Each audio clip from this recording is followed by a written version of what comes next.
Telangana state के कोने कोने से आए हुए बीएसपी के सभी छोटे बड़े पदाधिकारी, कार्यकर्ता, केंद्रीय व स्टेट कोऑर्डिनेटर, स्टेट अध्यक्ष एवं जनप्रतिनिधिगण, आप लोग अपने छोटे मोटे साधनों से चलकर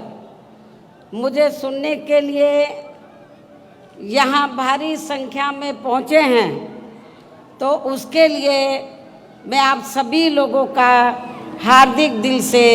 आभार प्रकट करती हूँ। और अब मैं आपके तेलंगाना स्टेट एवं यहाँ की आम जनता तथा विशेषकर एससी, एसटी, ओबीसी, मुस्लिम, ईसाई व अन्य धार्मिक अल्पसंख्यक समाज के लोगों के हितों में कुछ ज़रूरी बातें रखूं, लेकिन उससे पहले यहाँ मैं देश में समय समय पर जन्मे अपने उन सभी महान संतों, गुरुओं व महापुरुषों में भी खासकर महात्मा ज्योतिबा फूले, छत्रपति शाहू जी महाराज, नारायणा गुरु, पेरियार जी, बाबा साहब डॉक्टर भीमराव अंबेडकर एवं मान्यवर श्री कांशीराम जी आदि को भी पूरे तहे दिल से नमन करती हूँ, नतमस्तक करती हूँ, जिन्होंने अनेकों कष्ट झेलकर यहाँ खासकर एससी, एसटी व अन्य उपेक्षित वर्गों के लोगों को अपने पैरों पर खड़ा करने के लिए हर संभव पूरा प्रयास किया है, और जिनसे प्रेरित होकर व जिनके बताए हुए रास्तों पर चलकर ही मैंने खुद भी अपनी पूरी जिंदगी समर्पित की है। और अब मैं खासकर एससी, एसटी व ओबीसी वर्गों के लोगों को ये कहना चाहूँगी कि बाबा साहब डॉक्टर भीमराव अंबेडकर ने अपने अथक प्रयासों से इन वर्गों को भारतीय संविधान में आरक्षण संबंधी व अनेकों और कानूनी अधिकार तो जरूर दिला दिए हैं, लेकिन उनका इन सभी वर्गों के लोगों को अभी तक भी पूरा लाभ नहीं मिल पा रहा है, जिससे दुखी होकर ही फिर बाबा साहब डॉक्टर अंबेडकर ने केंद्र की कांग्रेसी सरकार से अपने केंद्रीय कानूनी मंत्री पद से इस्तीफा तक भी दे दिया था। और उसके बाद आप लोगों को ये मालूम है कि परम पूज्य बाबा साहब डॉक्टर अंबेडकर ने भारतीय संविधान में आरक्षण व अन्य और जरूरी कानूनी अधिकार आप लोगों को दिए, एससी, एसटी, ओबीसी वर्गों के लोगों को दिए, और ख़ास तौर से ओबीसी वर्गों के लोगों के लिए भारतीय संविधान में आर्टिकल 340 की व्यवस्था करके तो उन्होंने ये प्रावधान किया कि देश में जो भी पहली सरकार बनती है वो कांग्रेस की बनी थी सेंटर में, तो उनकी जिम्मेवारी बनती है कि आर्टिकल 340 के तहत तो एससी, एसटी को छोड़कर जो अन्य पिछड़े वर्ग के लोग हैं, जिनकी शैक्षणिक, सामाजिक और आर्थिक स्थिति लगभग एससी, एसटी की तरह है, उनको भी शिक्षा, उनको भी जिंदगी के हर पहलू में आगे बढ़ने के लिए मौका मिलना चाहिए, और सरकारी नौकरियों में खासकर आरक्षण की सुविधा मिलनी चाहिए। बाबा साहब डॉक्टर अंबेडकर जब पहले कानून मंत्री बने, आज़ाद भारत की जब पहली सरकार बनी उसमें कानून मंत्री बने, तो बाबा साहब डॉक्टर अंबेडकर ने तो उस समय पंडित जवाहरलाल नेहरू एंड कंपनी के लोगों को, केंद्र की सरकार को ये कहा कि एससी, एसटी का जो रिजर्वेशन कोटा है वो समय से पूरा होना चाहिए, और इनके अलावा जो अन्य पिछड़े वर्ग के लोग हैं तो आप कमीशन बैठाएं, आर्टिकल 340 के तहत कमीशन बैठाकर जो जातियां छूट गई हैं उनको भी आरक्षण की सुविधा दें, उनको भी कानूनी अधिकार दें जिंदगी के हर पहलू में आगे बढ़ने के लिए। लेकिन कांग्रेस ने उस समय, केंद्र की सरकार ने, पंडित जवाहरलाल नेहरू ने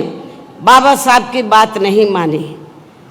और जो उन्होंने आपको सरकारी नौकरियों में आरक्षण का कोटा दिया तो उसको भी पूरा नहीं किया और ना ही अति पिछड़े वर्ग के लोगों को आरक्षण की सुविधा दी और उसके लिए ना ही कोई कमीशन बैठाया। तो तब फिर बाबा साहब डॉक्टर अंबेडकर ने ये सोचकर अपने कानूनी मंत्री पद से इस्तीफा दे दिया कि जब मेरी बात नहीं मानी जा रही है, मैं अपने लोगों को कानूनी अधिकारों का फायदा नहीं दिला सकता हूं, तो मुझे इस पद पर बैठने का कोई नैतिक अधिकार नहीं है। उन्होंने कानूनी मंत्री पद से इस्तीफा दे दिया था और उसके बाद फिर भी अपने इन सभी वर्गों के लोगों को भाईचारे के आधार पर संगठित करने तथा केंद्र व राज्यों की भी राजनीतिक सत्ता की मास्टर चाबी इन्हें खुद अपने हाथों में लेने के लिए पूरे जी जान से लग गए थे। बाबा साहब डॉक्टर अंबेडकर इस्तीफा देने के बाद चुप नहीं बैठे थे। उन्होंने फिर ये फैसला लिया कि इन लोगों को मैं भाईचारे के आधार पर संगठित करूंगा और इनको इस लायक बनाऊंगा कि ये केंद्र और राज्यों में राजनीतिक सत्ता की मास्टर चाबी खुद अपने हाथों में लें और उसके जरिए जो कानूनी अधिकार मैंने दिए हैं उनका लाभ ये अपने लोगों को दें। लेकिन दुख की बात यह है, उनके ज़्यादा दिन, परम पूज्य बाबा साहब डॉक्टर भीमराव अंबेडकर के ज़्यादा दिन जीवित ना रहने की वजह से वे अपने इस मकसद में अपने जीते जी कामयाब नहीं हो सके। इतना ही नहीं बल्कि इनकी देहांत के बाद इन वर्गों में से स्वार्थी किस्म के लोगों की वजह से काफ़ी समय तक इनकी ये मूवमेंट आगे नहीं बढ़ सकी। किंतु इन वर्गों के लोगों को मान्यवर श्री कांशी राम जी का बहुत बहुत आभारी होना चाहिए, जिनके त्याग तपस्या व अथक प्रयासों से फिर बाबा साहब डॉक्टर भीमराव अंबेडकर की ये मूवमेंट बामसेफ, DS4 व BSP के राजनीतिक मंच के जरिए काफ़ी कुछ आगे बढ़ी है और उनके जीते जी व देहांत के बाद भी मैं खुद भी पूरे जी जान से उनके इस मिशन को आगे बढ़ाने में पूरे जी जान से लगी हुई हूँ, जिसके तहत ही आबादी के हिसाब से देश के सबसे बड़े प्रदेश उत्तर प्रदेश में सर्व समाज में से खासकर गरीबों, दलितों, आदिवासियों, पिछड़े वर्गों, मुस्लिम व अन्य धार्मिक अल्पसंख्यक समाज के लोगों को भाईचारे के आधार पर संगठित करके फिर वहाँ मेरे नेतृत्व में हमारी पार्टी को, जो आबादी के हिसाब से देश का सबसे बड़ा प्रदेश है, फिर वहाँ मेरे नेतृत्व में हमारी पार्टी को 4 बार अपनी सरकार बनाने का मौका मिला है और वहाँ हमारी पार्टी ने राजनीतिक सत्ता की मास्टर चाबी के जरिए इन वर्गों के लोगों को कानूनी अधिकारों का पूरा लाभ दिया है। उनके विकास व उत्थान के लिए अनेकों ठोस कदम उठाए गए। कानून व्यवस्था को सख्त करके उन्हें स्वाभिमान की जिंदगी बसर करने का भी मौका दिया गया है। खासकर यूपी में SC, ST व OBC वर्गों का सरकारी नौकरियों में विशेष अभियान चला के अधूरा पड़ा आरक्षण का कोटा पूरा किया गया। इनको व अन्य सभी समाज के गरीब एवं बेरोजगार लोगों को भी दूसरी पार्टियों की सरकारों की तरह उन्हें बेरोजगारी भत्ता न देकर सीधे तौर पर रोटी रोजी के साधन भी उपलब्ध कराए हैं। यहाँ मैं आपको ये बताना चाहती हूँ, एक फैशन सा बन गया है नौजवानों की वोट को लेने का। जब भी इलेक्शन होता है, या पार्लियामेंट का हो या असेंबली का हो। खासकर कांग्रेस पार्टी का हमेशा हर चुनाव में ये कहती है कि जब हमारी सरकार बन जाती है, कांग्रेस बोलती है जब कांग्रेस पावर में आ जाएगी तो जो नौजवान गरीब बेरोजगार लोग हैं तो उनको रोटी रोजी के साधन तो उपलब्ध नहीं करा पाएगी, लेकिन उनको बेरोजगारी भत्ता 2-3 हज़ार रुपये जरूर दे देगी। मैं समझती हूँ ये ठीक नहीं है। हमारी पार्टी इसमें भरोसा नहीं रखती है, इस सोच में, इस नीति में भरोसा नहीं रखती है, और हमने केवल कहानी करके दिखाया। और उत्तर प्रदेश में मैंने अपनी चारों हुकूमतों में वहाँ पे जो नौजवान गरीब लोग थे, बेरोजगार लोग थे, उनको बेरोजगारी भत्ता नहीं, बेरोजगारी भत्ता क्या 4-5 हज़ार रुपये दे दो, उससे क्या आपका घर का खर्चा चल पाएगा? मैं समझती हूँ नहीं चल पाएगा। तो हमारी सरकार ने वहाँ दूसरी पार्टियों की तरह बेरोजगारी भत्ता ना देकर गरीब और बेरोजगार लोगों को, नौजवानों को हमने बड़े पैमाने पर वहाँ रोटी रोजी के साधन उपलब्ध कराए। और इतना ही नहीं, जो वहाँ पर भूमिहीन गरीब लोग थे उनको खेती करने के लिए हमने 3-3 एकड़ के हिसाब से सरकारी फ्री जमीन भी दी। लेकिन आपके तेलंगाना स्टेट में मुझे मालूम हुआ, यहाँ के आपके तेलंगाना स्टेट के जो मुख्यमंत्री हैं श्री केसीआर के बारे में मुझे मालूम हुआ कि इन्होंने हमारी सरकार की नकल तो जरूर की यहाँ पर, लेकिन उसको ज़मीनी हकीकत में अमली जामा नहीं बनाया। इन्होंने कहा कि जो दलित वर्ग के लोग हैं या गरीब लोग हैं उनको 3-3 एकड़ हम खेती करने के लिए ज़मीन फ्री देंगे, लेकिन उन्होंने ऐसा नहीं किया। केवल कागजों में जरूर ज़मीन दे दी, लेकिन ज़मीनी हकीकत में, प्रैक्टिकल में आप लोगों को ज़मीन नहीं दी है। हमने उत्तर प्रदेश में सरकारी खर्चे से गरीब आवासीनों के पक्के मकान बना कर दिए। जिनके पास अपने घर नहीं थे, सरकारी पैसे से हमने पक्के मकान बना कर दिए। और इतना ही नहीं, जो SC/ST वर्ग के लोग जिन्होंने बैंकों से कर्जा लिया हुआ था अपने छोटे मोटे काम के लिए और वो पैसा नहीं, कर्जा अदा नहीं कर पाए थे, हमने सरकार के पैसे से उनका कर्जा अदा किया, कर्जे से मुक्त उनको कराया हमने। ऐसे अनेकों और भी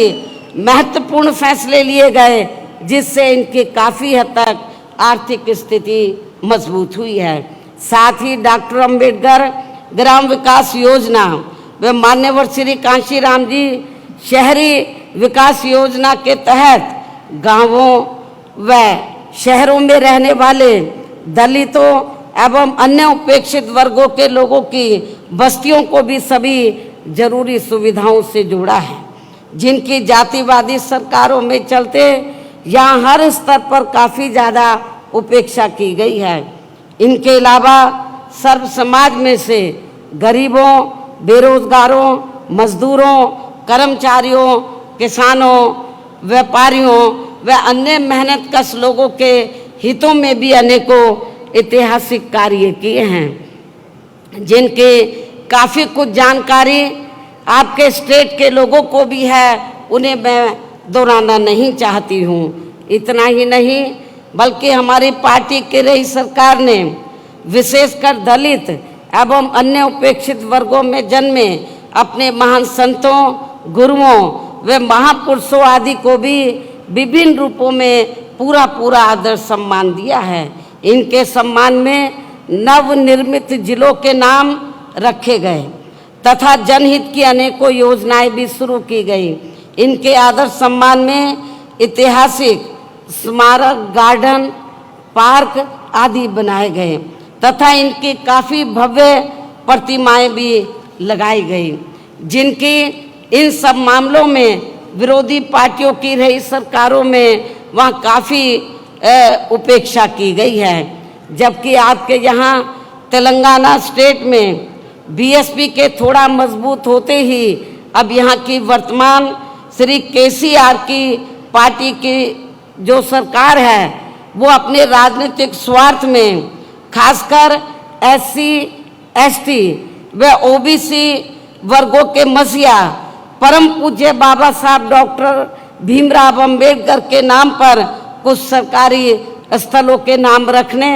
तथा उनकी ऊंची प्रतिमा लगाने व विभिन्न योजनाएं चलाने आदि की भी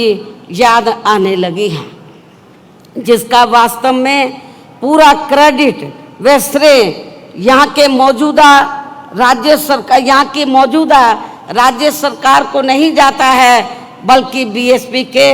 हर उस छोटे बड़े कार्यकर्ता पदाधिकारी आदि को जाता है, जिनकी वजह से अब यहाँ अपनी पार्टी का जनाधार बढ़ा है, जिससे घबराकर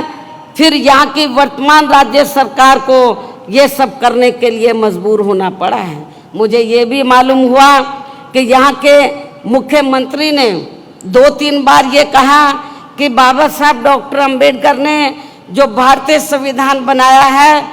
तो हम उसको बदल देंगे, वो हमारी सोच के मुताबिक नहीं है। लेकिन जब हमारे लोग इसके खिलाफ मैदान में उतरे तो अपनी इस कमी पर पर्दा डालने के लिए, आपको खुश करने के लिए ये सब नाटकबाजी इनको करनी पड़ी है। जबकि इस मामले में सच्चाई तो ये है कि आपके राज्य सहित पूरे देश में कांग्रेस, BJP व अन्य कोई भी जातिवादी पार्टी दिल से ये कतई भी नहीं चाहती है कि यहाँ SC ST OBC मुस्लिम व अन्य धार्मिक अल्पसंख्यक समाज के लोगों का भी सही से विकास व उत्थान आदि हो सके तथा इनके संतों, गुरुओं व महापुरुषों आदि को भी पूरा आदर सम्मान मिल सके। इसलिए इनके ऐसे दिखावटी कृत्यों से, कार्यशैली से यहाँ SC ST OBC मुस्लिम व अन्य अक़लियत समाज के लोगों का भला होने वाला नहीं है, बल्कि इन वर्गों के महान संतों, गुरुओं व महापुरुषों आदि को विभिन्न रूपों में आदर सम्मान देने के साथ साथ इन लोगों की गरीबी एवं बेरोजगारी आदि को दूर करके इन्हें खुद के अपने पैरों पर खड़ा करने के लिए यहाँ अपनी पार्टी के लोगों को अपने स्टेट में भी, यानी कि अपने तेलंगाना स्टेट में भी यूपी की तरह ही विशेषकर SC ST OBC मुस्लिम व अन्य धार्मिक अल्पसंख्यक समाज के लोगों को भाईचारे के आधार पर जोड़ना है तथा यहाँ अपनी पार्टी के जनाधार को कैडर के आधार पर बढ़ाना है। इसके साथ साथ अपनी पार्टी को BSP सदस्यता के जरिए आर्थिक तौर पर मजबूत भी बनाना बहुत ज़रूरी है। और इस मामले में वैसे आप लोगों को ये मालूम है कि हमारी पार्टी अपने संगठन को चलाने व चुनाव आदि लड़ाने के लिए भी कांग्रेस, BJP व अन्य विरोधी पार्टियों की तरह बड़े बड़े पूंजीपतियों व धन्ना सेठों आदि से आर्थिक मदद नहीं लेती है, बल्कि अपनी पार्टी के ही आम कार्यकर्ताओं की आर्थिक मदद से व उनके सामर्थ्य के हिसाब से थोड़ी थोड़ी आर्थिक मदद लेकर तब अपनी पार्टी के संगठन को चलाती है तथा चुनाव आदि भी लड़ाती है, जो विरोधी पार्टियों को अच्छा नहीं लगता है। साथ ही BSP को कमज़ोर करने के लिए खासकर कांग्रेस, BJP व अन्य पार्टियों द्वारा आए दिन जो किस्म किस्म के हथकंडे अपनाए जा रहे हैं, तो उनसे भी अपनी पार्टी के लोगों को ज़रूर सावधान रहना है। और ख़ासकर यहाँ की जो वर्तमान सरकार है उसके उससे भी ज़रूर आपको सावधान रहना है। और इस संबंध में सावधानी के तौर पर यहाँ मैं ये भी कहना चाहूँगी, देश के जिन जिन राज्यों में हमारी पार्टी मजबूत हो रही है, देश के जिन जिन राज्यों में हमारी पार्टी मजबूत हो रही है, तो वहाँ विरोधी पार्टियों ने पर्दे के पीछे से विशेषकर दलित व अन्य कमज़ोर वर्गों में से स्वार्थी किस्म के लोगों को इस्तेमाल करके तथा उनके जरिए अनेकों दलित एवं पिछड़े वर्ग के संगठन व छोटी छोटी पार्टियां भी काफ़ी बनवा दी गई हैं, ताकि चुनाव के दौरान वे अपने हिसाब से, यानी कि विरोधी पार्टियां अपने हिसाब से बीएसपी की मजबूत सीटों पर खासकर दलित, आदिवासी व अन्य पिछड़े वर्ग के उम्मीदवार उतारकर उनका वोट बांट सके, जिससे फिर हमारी पार्टी चुनाव में अपना उम्मीदवार ना जिता सके तथा फिर ये पार्टी यानी कि हमारी पार्टी सत्ता से दूर बनी रहे। एक ये भी षड्यंत्र विरोधी पार्टियों का चल रहा है और ये सब हमें आपके स्टेट में भी काफ़ी कुछ देखने के लिए मिल रहा है, जिससे आप लोगों को जरूर सचेत रहना है। अर्थात आपको अपना वोट कतई भी बांटना नहीं है, जबकि बीएसपी के खासकर दलित बेस वोट को तोड़ने के लिए अब सभी विरोधी पार्टियां इनके मसीहा परम पूज्य बाबा साहब डॉक्टर भीमराव अंबेडकर की जयंती एवं पुण्यतिथि पर किस्म किस्म के कार्यक्रम आदि करके खूब नाटक करती रहती हैं, जिनको यहाँ के जातिवादी लोग व उनकी पार्टियां उनके जीते जी बिल्कुल भी आगे बढ़ते हुए देखना नहीं चाहते थे। और खासकर देश की सबसे पुरानी पार्टी कांग्रेस पार्टी ने तो बाबा साहब डॉक्टर भीमराव अंबेडकर जी को, जिन्होंने देश का संविधान बनाया है, उनको भारत रत्न की उपाधि तक से भी सम्मानित नहीं किया था। आज़ादी के बाद कांग्रेस पार्टी लंबे अरसे तक सेंटर की सत्ता में रही। हमारे लोगों ने आंदोलन किया, मांग की कि बाबा साहब डॉक्टर अंबेडकर को भारत रत्न की उपाधि से सम्मानित किया जाए, लेकिन कांग्रेस ने आप लोगों की इस डिमांड को नहीं माना और कांग्रेस ने सत्ता में रहते हुए वह अपनी सत्ता में यानी कि कांग्रेस जब सेंटर में थी तो सत्ता में रहते हुए बाबा साहब को भारत रत्न की उपाधि से सम्मानित नहीं किया था। इतना ही नहीं बल्कि केंद्र में रही इसी कांग्रेस पार्टी की सरकार में ही पिछड़े वर्ग की आरक्षण से संबंधित मंडल कमीशन की रिपोर्ट आ गई थी, जिसे भी इनकी सरकार ने लागू नहीं किया था। तब फिर बीएसपी ने अपने अथक प्रयासों से केंद्र में रही श्री बीपी सिंह की सरकार से उनसे इसे ये कह के लागू करवाया था उस समय जब श्री बीपी सिंह की सरकार सेंटर में बनी, उनके नेतृत्व में, तो हमारी पार्टी के को पहली बार कुछ मेंबर पार्लियामेंट जीत कर आए थे। खाता खुला था पार्लियामेंट में और मैं भी मेंबर पार्लियामेंट बनी थी, लोकसभा में मैं चुनकर आई थी। तो उस समय श्री बीपी सिंह ये चाहते थे कि माननीय श्री कांशीराम जी को उन्होंने कहा कि हम ये चाहते हैं कि आपकी पार्टी सरकार में शामिल हो और हम मायावती को जो आप चाहे हम बड़ी मिनिस्ट्री देने के लिए तैयार हैं। लेकिन हमने माननीय श्री कांशीराम जी ने श्री बीपी सिंह को ये कहा कि हमें आपके मंत्रालय कोई भी नहीं चाहिए, हमें केवल 2 काम चाहिए आपसे। एक तो बाबा साहब डॉक्टर अंबेडकर को भारत रत्न की उपाधि से आप सम्मानित कर दो और दूसरा जो मंडल कमीशन की रिपोर्ट जो कांग्रेस ने ठंडे बस्ते में डाली है उसको लागू कर दो, हमें आपका मंत्रालय नहीं चाहिए। श्री बीपी सिंह जी ने हमारी इस 2 बातों को माना, शर्तों को, और तभी फिर उनकी ही सरकार में बाबा साहब डॉक्टर भीमराव अंबेडकर को भी भारत रत्न की उपाधि से सम्मानित किया गया था। इसके साथ साथ कांग्रेस पार्टी ने इनको लोकसभा, आप लोगों को ये मालूम है कि कांग्रेस ने तो बाबा साहब डॉक्टर भीमराव अंबेडकर को उनके खिलाफ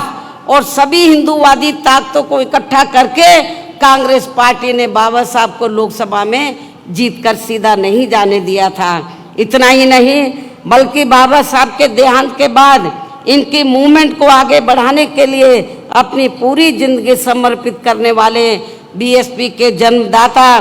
एवं संस्थापक मान्यवर श्री कांशीराम जी के देहांत होने पर उस समय केंद्र में रही कांग्रेस पार्टी की सरकार ने उनके सम्मान में एक दिन के लिए भी राष्ट्रीय शोक घोषित नहीं किया था, राष्ट्रीय झंडे नहीं झुकाए थे। हालांकि इन सब मामलों में बीजेपी व अन्य विरोधी पार्टियां भी कोई कम नहीं रही हैं, जो अब सरकारी कार्यों को भी अधिकांश प्राइवेट सेक्टर को ही देकर इनके आरक्षण को ही धीरे धीरे खत्म करने में लगी हैं, क्योंकि प्राइवेट सेक्टर में अभी तक भी इनके लिए अलग से कोई आरक्षण की व्यवस्था नहीं की गई है। खासकर SC व ST के कर्मचारियों को अब पदोन्नति में आरक्षण का भी पूरा लाभ नहीं मिल पा रहा है। इसके साथ ही अपने अपने राजनीतिक स्वार्थ में इन वर्गों के लिए केंद्रीय व राज्य स्तर पर घोषणाएं तो खूब की जा रही हैं, लेकिन जमीनी हकीकत में उनका बहुत कम लाभ ही इन्हें मिल पा रहा है। कहने का तात्पर्य ये है कि पूरे देश में अब इन वर्गों के लोगों को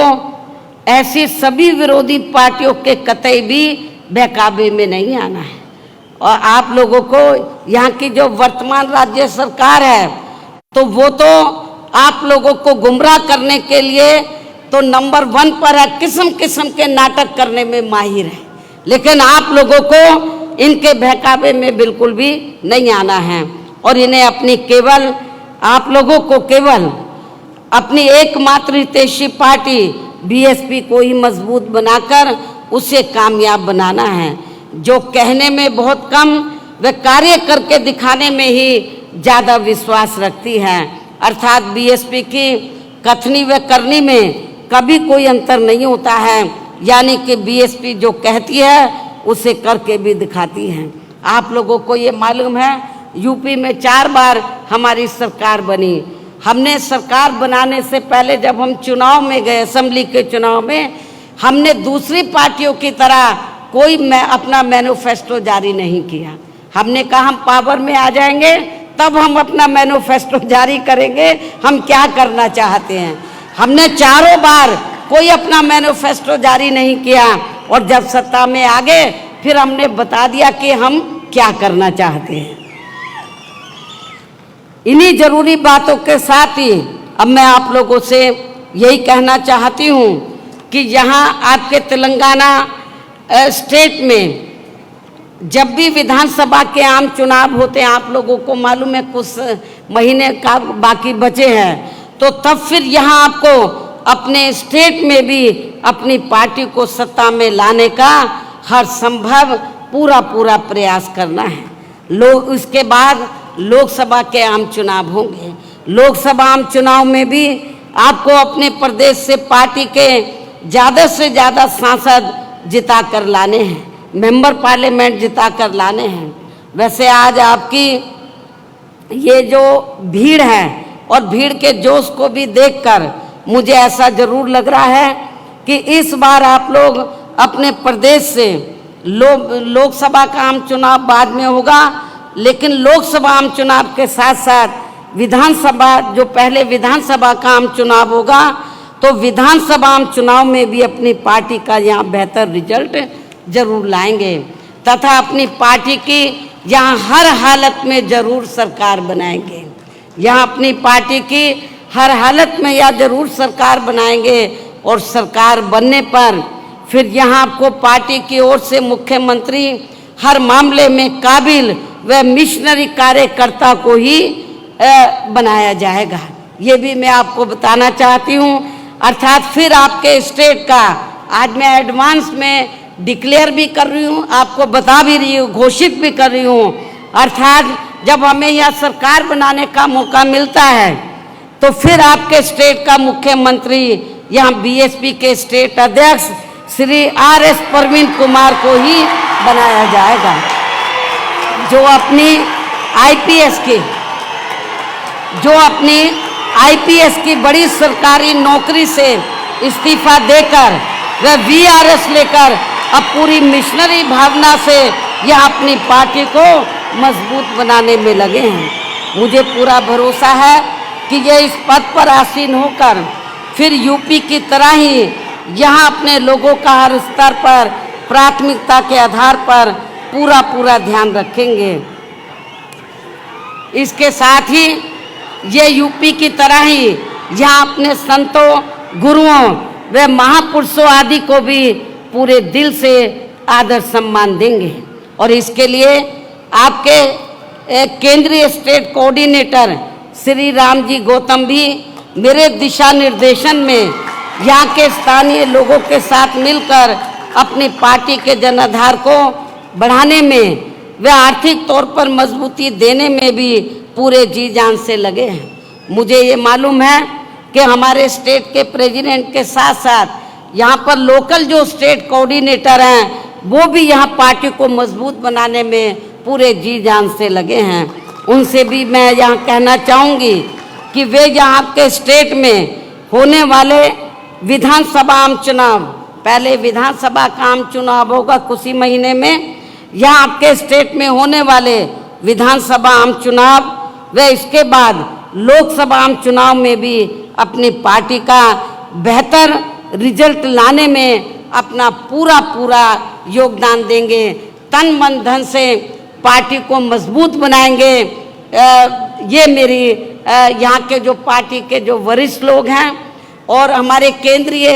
स्टेट कोऑर्डिनेटर हैं उनसे मेरी पुरजोर अपील है। आप सभी लोगों से, कार्यकर्ताओं से भी, सभी छोटे बड़े पदाधिकारियों से भी अपील है कि कोई भी काम कठिन नहीं होता है, लेकिन आपकी इच्छा शक्ति होनी चाहिए। आप ये तहिया कर लें कि हमें यहाँ के वर्तमान स्टेट गवर्नमेंट को हमें सत्ता से बाहर करना है। जो ये सपना देख रहे हैं कि हम बाबा साहब का संविधान बदल देंगे, आप लोगों को संविधान, आप लोगों को इस लायक उनको नहीं छोड़ना कि वो संविधान बदलने के लायक हो। उनको सत्ता से बाहर करके आप लोगों को सत्ता पर काबिज होना होगा। आपको मेहनत करनी होगी। यूपी में भी वहाँ के लोगों ने बहुत मेहनत की। आप लोगों को ये मैं बताना चाहती हूँ कि आप लोगों को लगता होगा कि यूपी में बीएसपी अब थोड़ा कमज़ोर क्यों हो रही है। बीएसपी कमज़ोर नहीं हो रही है। वहाँ पर जब तक उत्तर प्रदेश में बैलेट पेपर से चुनाव होता रहा, हमारी पार्टी का जनाधार आगे बढ़ा, बराबर बढ़ा है। और जब से चुनाव ईवीएम से हो रहा है तो समझ में नहीं आ रहा हमारा वोट कहाँ चला गया है। तो उसमें काफ़ी हेरा फेरी की है, धांधली ये की जा, पहले कांग्रेस करती थी, अब बीजेपी कर रही है, स्थानीय पार्टी भी कर रही हैं। लेकिन जब ये लोग ईवीएम में धांधली करते हैं, कभी कभी धांधली करने वाले लोग जिनको ये इस्तेमाल करते हैं, कभी कभी उनका सिस्टम फेल भी हो सकता है। इसलिए आप लोगों को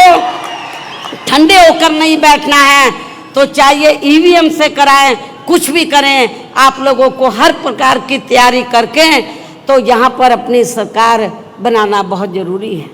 आप लोगों को मालूम है यहाँ की कुछ स्थानीय समस्याएं थी। जब आंध्र प्रदेश आपसे, आपका पड़ोसी स्टेट है, तो जब ये तेलंगाना उसी का हिस्सा था, तो तेलंगाना के लोग ये स्ट्रगल कर रहे थे, इस क्षेत्र के लोग, कि उनका अलग से स्टेट बनना चाहिए। बहुजन समाज पार्टी पहली पार्टी थी जिसने पार्लियामेंट में पूरी दमदारी से आवाज़ उठाई और ये कहा कि तेलंगाना अलग से स्टेट बनना चाहिए। और इसके समर्थन में हमने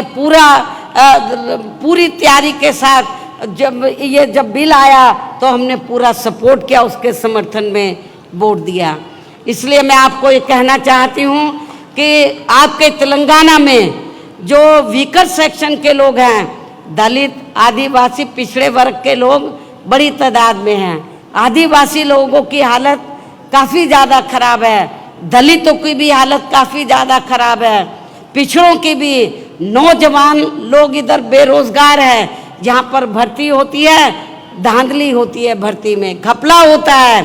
और जब लोग आवाज़ उठाते हैं तो उनकी आवाज़ को दबाने का पूरा प्रयास किया जाता है। हमारे लोग जब मैदान में आते, स्ट्रगल करते हैं, तब ये जांच बिठाते हैं। ये लोग नहीं चाहते कि आप लोगों को रोटी रोजी के साधन मिले। आप लोगों की जो अन्य स्थानीय समस्याएं हैं उनका समाधान हो, ये लोग बिल्कुल नहीं चाहते हैं। चाहे कांग्रेस हो, बीजेपी हो या यहाँ की स्थानीय पार्टियाँ हों, वो बिल्कुल नहीं चाहती हैं कि यहाँ पर जो दबे कुचले लोग हैं, वीकर सेक्शन के लोग हैं, अपने पैरों पर खड़े हों। तो मेरी आप लोगों से यही अपील है कि आप लोग यदि चाहते हैं मान सम्मान की ज़िंदगी बसर करना, स्वाभिमान की जिंदगी बसर करना, अपने पैरों पे खड़ा होना चाहते हैं, अपने संतों, गुरुओं और महापुरुषों को यूपी की तरह आदर सम्मान देना चाहते हैं, आप लोग जुर्म जाति से निजात पाना चाहते हैं। कितना बुरा हाल है अपने लोगों का। एक IAS ऑफिसर जाके बिहार में नौकरी करता है, उसकी हत्या कर दी जाती है और उसके बाद जो हत्या में शामिल होता है वहाँ के वर्तमान राज्य सरकार उसको रिहा कर देती है, लेकिन यहाँ का आपका मुख्यमंत्री चुप रहता है और कुछ आवाज़ नहीं उठाता है। BSP ने इसके खिलाफ आवाज़ उठाई, ये गलत हो रहा है। लेकिन यूपी में हमने जो दबे कुचले लोग थे, जो पिछड़े वर्ग के लोग थे, उनको पूरा न्याय दिया, उनके ऊपर जुर्म जाति नहीं होने दी। हालांकि हमने जो फैसले लिए, दूसरी पार्टियां उसकी नकल करने की पूरी कोशिश में लगी रहती है, लेकिन वो जातिवादी मानसिकता होने की वजह से उनकी नीयत साफ नहीं है, इसलिए वो लोग उसका फ़ायदा आप लोगों को नहीं दे पा रहे हैं। तो मेरी आप लोगों से फिर पुरजोर अपील है कि कुछ ही महीनों में असेंबली का चुनाव होगा। आप लोग चुनाव से पहले अपने संगठन को मजबूत करें, पार्टी के जनाधार को बढ़ाएं, खास तौर से वीकर सेक्शन में, माइनॉरिटीज़ में, और जो अपर कास्ट में से गरीब लोग हैं, मेहनत कश लोग हैं, उनको भी तैयार करें, सर्व समाज को जोड़ें, बहुत बड़ी ताकत बनाएं, जनाधार को बढ़ाएं, और ताकि आप लोगों की अपनी सरकार बने। इसी उम्मीद के साथ अब मैं आप लोगों का और ज़्यादा समय न लेते हुए आप लोगों से यही रजा लेती हूँ। जय भीम, जय भारत।